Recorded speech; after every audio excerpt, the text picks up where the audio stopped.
सुधा समाधान।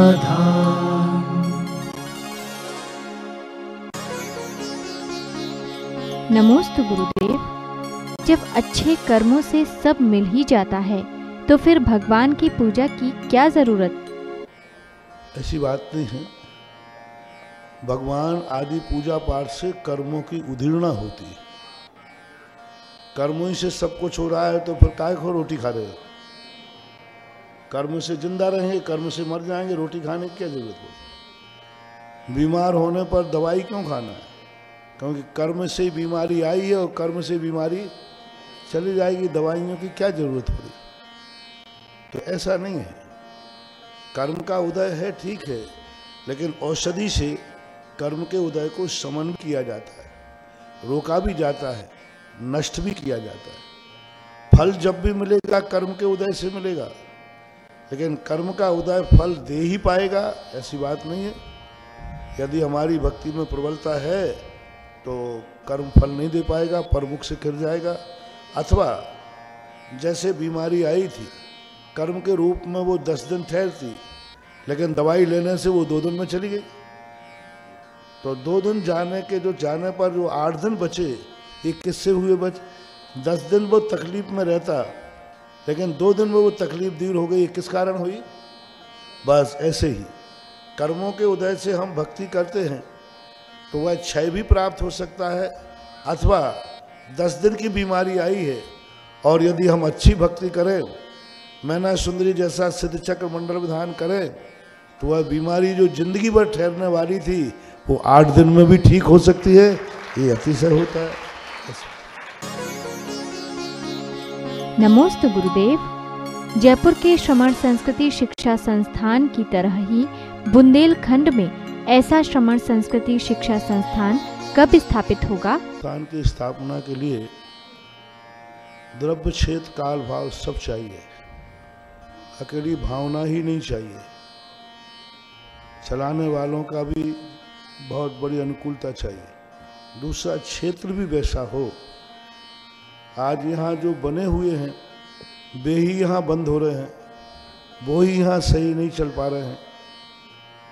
कितने बरणे जी ने कितने संस्थान बनाए थे, आज वो धीरे धीरे बंद की कगार पे हैं। तो जहाँ बाजू वाली दुकान जिस व्यापार की बंद हो रही हो, क्या उसी बाजू में कोई नई दुकान खोल करके दिवाला निकालेगा? तो आप पुराने संस्थान जब बंद हो रहे हैं तो नए खोल करके करना क्या है? जहाँ चल रहा है, कश्मीर से भारत कुमारी तक भारत अखंड है। आज तक राजस्थान कोई दूर नहीं है, बुंदेलखंड कोई दूर नहीं है। जहाँ खुला है वहीं जाके पढ़ो और सारे भारत में उसकी सुगंधी फैलाओ। नमोस्तु गुरुदेव। जैन धर्म में अपशकुन का क्या महत्व है? प्रथमानुयोग में पदे पदे विद्यमान है अपशकुनों की चर्चा। पांडव पुराण में भी है, हरिवंश पुराण में भी है, सभी पुराणों में शुभ शकुन और अपशकुनों का वर्णन बड़े विस्तार से किया गया। जिस समय हनुमान जी लंका की तरफ जाने लगे, तब अपशकुन हुआ रावण के लिए। रावण की बाईं आंख फड़की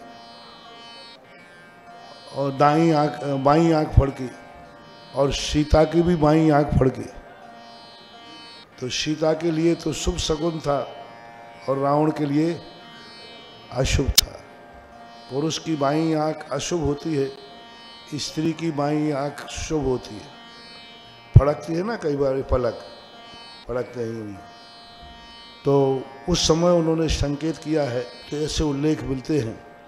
दूसरा उल्लेख मिलता है कि जब रामचंद्र जी लंका की तरफ जाने लगे तो कुछ हिरणों का झुंड रामचंद्र जी की सेना के सामने बाएं से दाएं की तरफ चले गए, उसका भी उल्लेख मिलता है। कुछ क्रांच पक्षी वगैरह होते हैं, उनकी आवाज़ों का उल्लेख मिलता है। भद्रबाहु स्वामी ने दिग्दाह का भी उल्लेख किया है। तो इससे उल्लेख पाए जाते हैं शास्त्रों के अंदर। पूज्य आचार्य गुरुदेव ने मूक माटी में भी लिखा है कि बाएं हिरण दाएं ने जाएं लंका जीत राम घर आए। जय हो।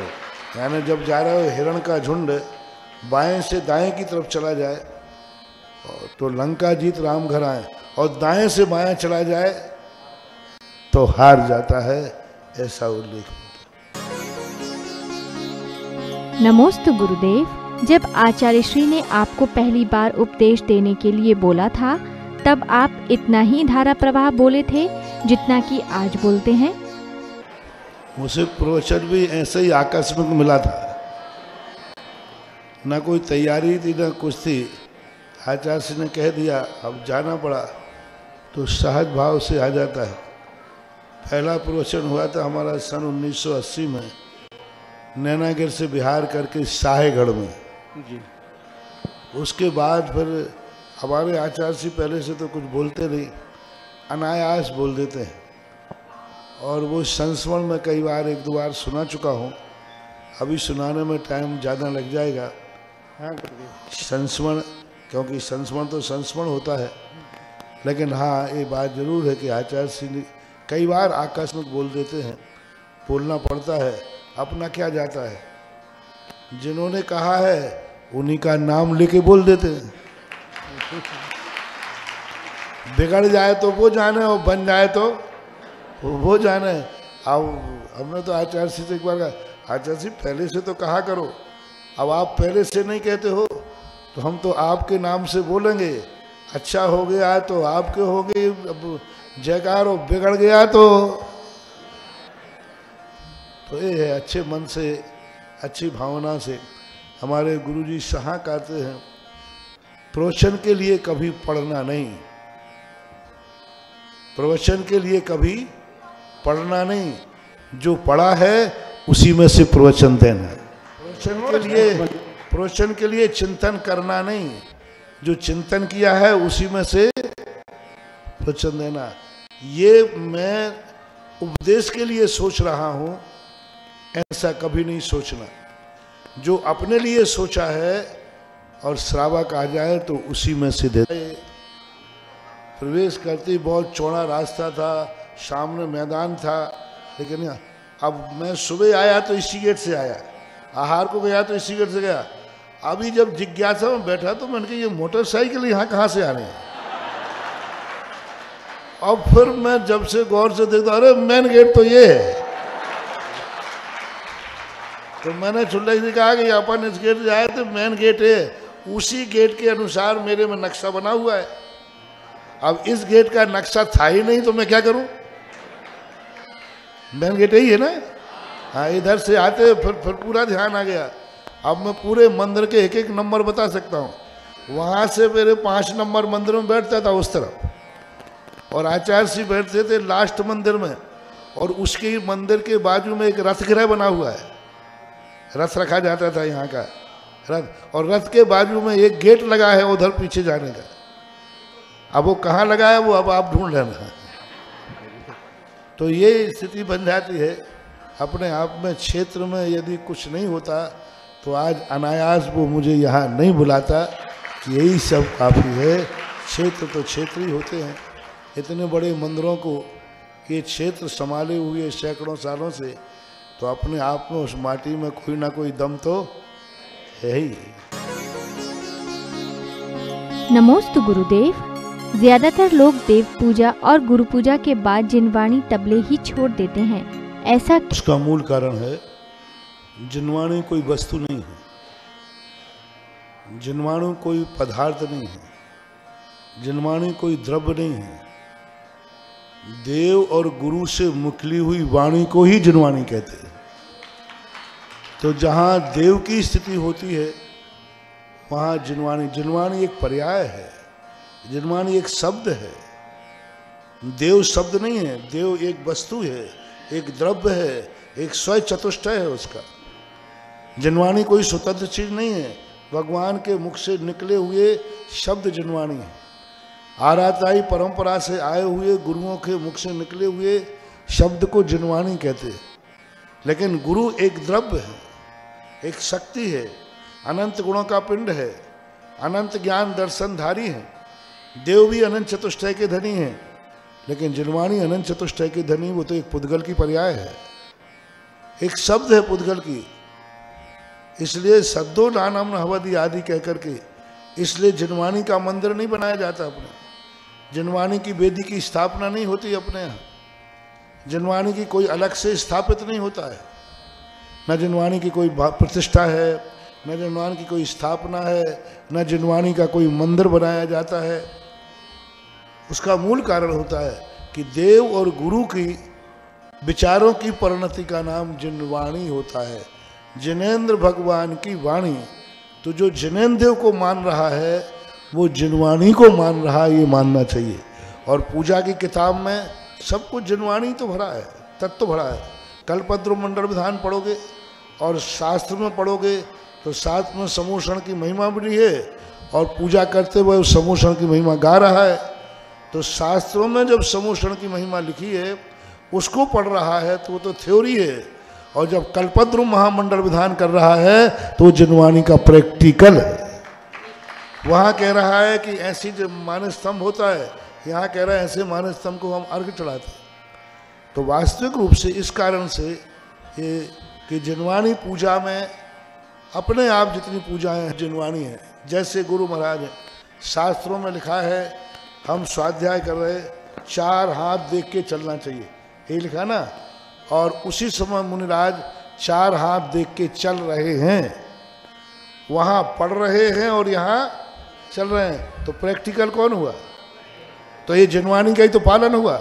वहाँ जिनवाणी पढ़ रहे हैं और मुनिराज जो चर्या पालन कर रहे हैं वो जिनवाणी का पालन कर रहे हैं। उधर लिखा है देव पूजा गुरु पास्ते स्वाध्याय संयम तपा।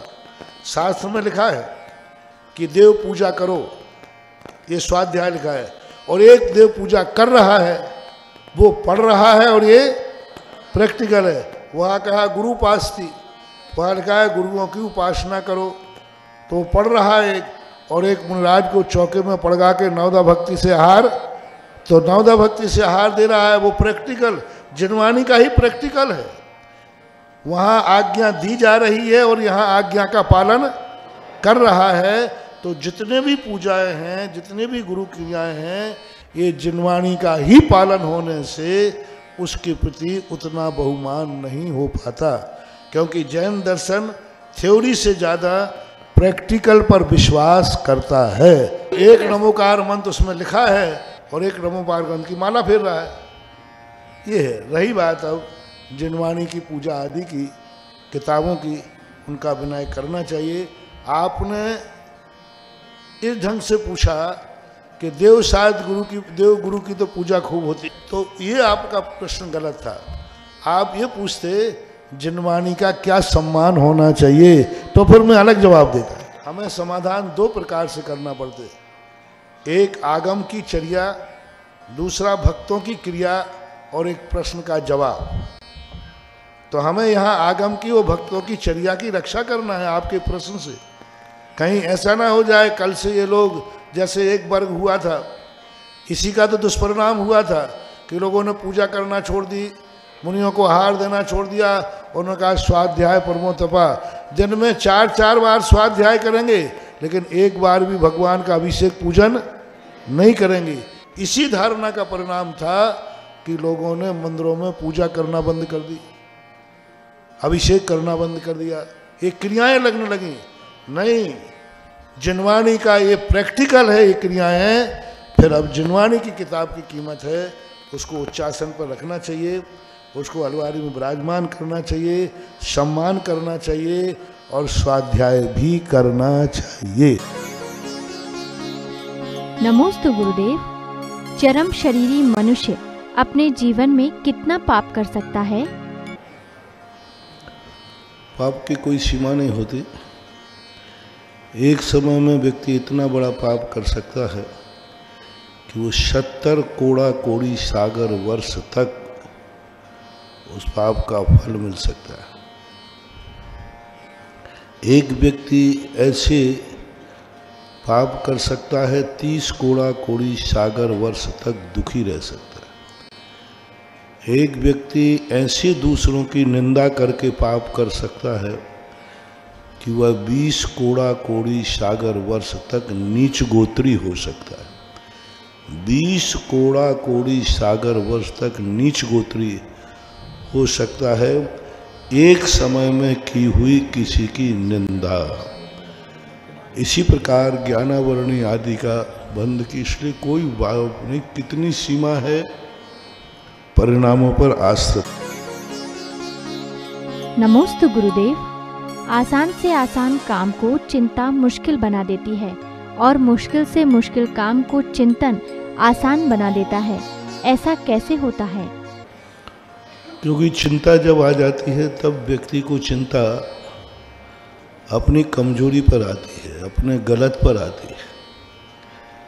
व्यक्ति कहते हैं ना, मन के हारे हार हैं, मन के जीते जीत। जब व्यक्ति मन से ही हार जाता है तो वह व्यक्ति कभी सफल नहीं हो सकता।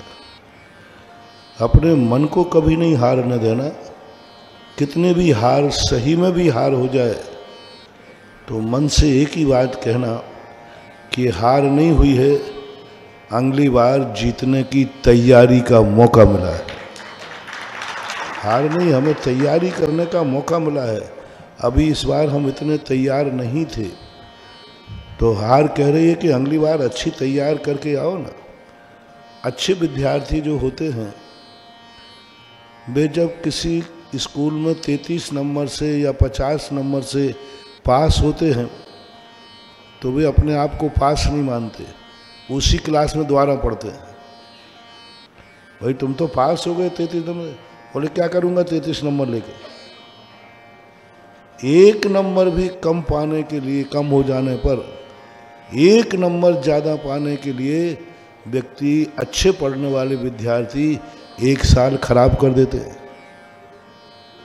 मैं अभी फिर पढ़ूंगा इसी क्लास में, बोले क्यों, मेरा एक नंबर कम आया।